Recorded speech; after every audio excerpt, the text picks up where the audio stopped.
ഷെരീഫ്, എന്തായാലും വൈകിട്ട് ഒരു പോളിംഗ് ബൂത്തിലും കാര്യമായ ഒരു തിരക്കൊന്നും കാണാൻ കഴിഞ്ഞിരുന്നില്ല. സേഫ് നിൽക്കുന്ന ബൂത്തിൽ എന്താണ് അവസ്ഥ? അവിടെ വോട്ടെടുപ്പ് തുടരുന്നുണ്ടോ ഇപ്പോഴും?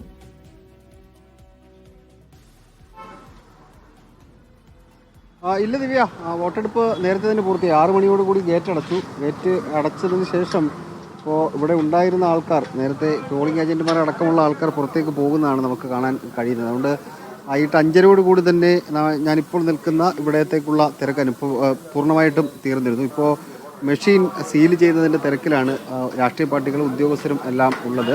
രാഷ്ട്രീയ പാർട്ടികളുടെ പ്രതിനിധികൾ, അതായത് പോളിംഗ് ഏജന്റുമാർ എന്ന് നമ്മൾ പറയുന്ന ആൾക്കാർ, അവരുടെ സാന്നിധ്യത്തിൽ ഇപ്പോൾ മെഷീനുകൾ ലോക്ക് ചെയ്യുകയാണ്, അത് സീൽ ചെയ്യുകയാണ്. അത് അവരുടെ സാന്നിധ്യത്തിൽ അവർ സീൽ ചെയ്തു എന്ന് ഒപ്പിട്ട് വാങ്ങി, അവരുടെ സാന്നിധ്യത്തിലാണ് ചെയ്തത് എന്ന് പറഞ്ഞുകൊണ്ട് അത് ഒപ്പിട്ട് വാങ്ങിയിട്ടാണ് ഉദ്യോഗസ്ഥർ അത് നടക്കുന്നത്.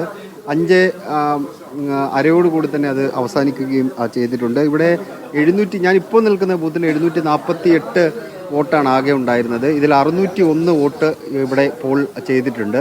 കഴിഞ്ഞ ലോക്സഭാ തെരഞ്ഞെടുപ്പിൽ പ്രിയങ്ക ഗാന്ധി മത്സരിക്കുന്ന തെരഞ്ഞെടുപ്പിൽ ഏതാണ്ട് 700ഓളം വോട്ടുണ്ടായിരുന്നു. അതിൽ 401 വോട്ടാണ് പോൾ ചെയ്തിട്ടുള്ളത്. ഇത്തവണ പോളിംഗ് ഈ ബൂത്തിൽ വർദ്ധിച്ചിട്ടുണ്ട്. സ്വാഭാവികമായിട്ടും അത് ആർക്ക് അനുകൂലമാണ് എന്നുള്ളത് രാഷ്ട്രീയ പാർട്ടികൾ വിലയിരുത്തേണ്ട കാര്യമാണ്. എന്തായാലും അങ്ങനെ ഒരു സംഭവം നമുക്ക് കാണാൻ കഴിയുന്നുണ്ട്. മഴ പൂർണ്ണമായിട്ടും മാറി നിന്നു എന്ന് പറയാൻ കഴിയില്ല. ഇടയ്ക്കിടയ്ക്ക് മഴ പെയ്യുന്നുണ്ടായിരുന്നു, ചെറിയ ചാറ്റമഴ ഒക്കെ ഉണ്ടായിരുന്നു. പക്ഷേ ആ ചാറ്റമഴയൊന്നും ഇവിടുത്തെ നിലമ്പൂരിലെ വോട്ടർമാരെ അങ്ങനെ വലിയ രീതിയിൽ സ്വാധീനിച്ചിട്ടില്ല. പോളിംഗ് ശതമാനത്തിൻ്റെ കണക്ക് നേരത്തെ അസ്ലം സൂചിപ്പിച്ച പോലെ തന്നെ ഒരു 2.5%, 3% കുറവുണ്ടാകും. കാരണം കഴിഞ്ഞ തവണത്തെ വോട്ടിൻ്റെ എണ്ണത്തെക്കാൾ കൂടുതൽ വോട്ട് ഇത്തവണയുണ്ട്. ഇനിയിപ്പോൾ 76.6% പോളിംഗ് രേഖപ്പെടുത്തിയാൽ പോലും നമുക്ക് ടെക്നിക്കലി കഴിഞ്ഞ തവണത്തെ അത്രയും പോളിംഗ് ശതമാനം എന്ന് പറയാം. പക്ഷേ വോട്ടിൻ്റെ എണ്ണം നോക്കുകയാണെന്നുണ്ടെങ്കിൽ അത്രയും വോട്ടിൻ്റെ എണ്ണം അധികം വരുമ്പോൾ അത്രയും എന്ന് പറയാനും കഴിയില്ല. അങ്ങനെ നോക്കുകയാണെന്നുണ്ടെങ്കിൽ ഒരു 3%, 3.5% വോട്ടിൻ്റെ കുറവ് ഉണ്ടാകും. 3.5% എന്നൊക്കെ പറയുമ്പോൾ ഒരു 8,000, 9,000 വോട്ടിൻ്റെ കുറവുണ്ടാകും. നിർണായകമായ ഉപതെരഞ്ഞെടുപ്പാണ്. കഴിഞ്ഞ തവണ മത്സരിച്ചത് LDF, UDF നേരിട്ട് ആണ് എന്നുണ്ടെങ്കിൽ ഇത്തവണ ഇതിനിടയിലേക്ക് ഒരാൾ കൂടി വരികയാണ്, PV അൻവർ. അപ്പോൾ ഇത്രയും വോട്ട് ചെയ്യുമ്പോൾ ഇത് 3ആയിട്ട് സ്പ്ലിറ്റ് ചെയ്ത് പോയാൽ ആര് ജയിക്കും? ഇങ്ങനെയുള്ള പലതരത്തിലുള്ള കാൽക്കുലേഷൻ ആണല്ലോ തെരഞ്ഞെടുപ്പ് എന്ന് പറയുന്നത്. അങ്ങനെ ആ തെരഞ്ഞെടുപ്പിൻ്റെ കാൽക്കുലേഷനിലേക്ക് രാഷ്ട്രീയ പാർട്ടികൾ ഇന്ന് വൈകുന്നേരത്തോടു കൂടി കടക്കും. എന്തായാലും ജനങ്ങളുടെ മനസ്സ് എന്തായാലും പെട്ടിക്കുള്ളിൽ ആയിട്ടുണ്ട്. പെട്ടിക്കുള്ളിൽ ആയ മനസ്സ് അതിനകത്ത് എന്താണ് എന്നറിയാൻ വേണ്ടി ഇനിയൊരു 4 ദിവസം കൂടി കാത്തിരിക്കണം. രാഷ്ട്രീയ പാർട്ടികളെയും സ്ഥാനാർത്ഥികളെ സംബന്ധിച്ച് 4 ദിവസം എന്ന് പറയുന്നത് 40 ദിവസം പോലെയാണ്. സ്വാഭാവികമായിട്ടും അവർക്ക് ടെൻഷൻ ഉണ്ടാകും. കണക്കുകൂട്ടലുകളുടെ ദിവസമാണുള്ളത്. ഒരു പ്രാഥമിക കണക്ക് എല്ലാ രാഷ്ട്രീയ പാർട്ടികളും ഇന്ന് എടുക്കും.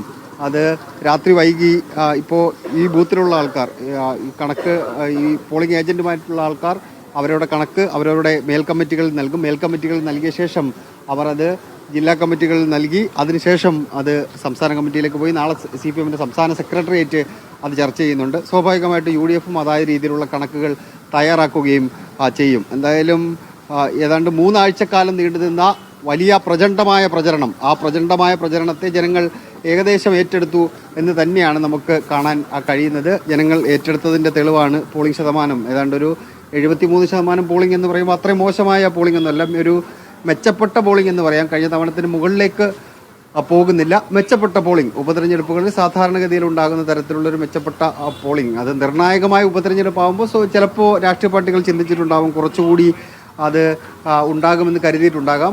പക്ഷേ അത് അങ്ങനെയല്ല.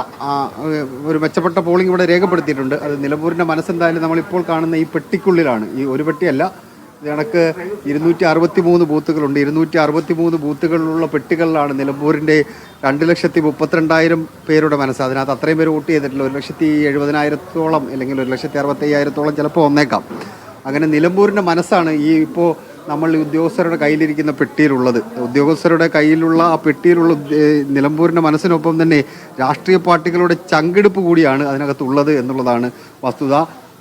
അത് 23 പെട്ടി തുറന്ന് എണ്ണി കഴിയുമ്പോൾ അറിയാം ആരുടെ നെഞ്ചാണ് തകരുന്നതെന്ന്. ദിവ്യ, യെസ്, എന്തായാലും പെട്ടിയിൽ എന്താണ് എന്നറിയാൻ നമുക്ക് തിങ്കളാഴ്ച വരെ കാത്തിരിക്കേണ്ടിയിരിക്കുന്നു. മുഹമ്മദ് ഷംസീർ കൂടി ചേരുന്നുണ്ട്. ഷംസീർ നിൽക്കുന്ന ബൂത്തിൽ എന്തായി കാര്യങ്ങൾ?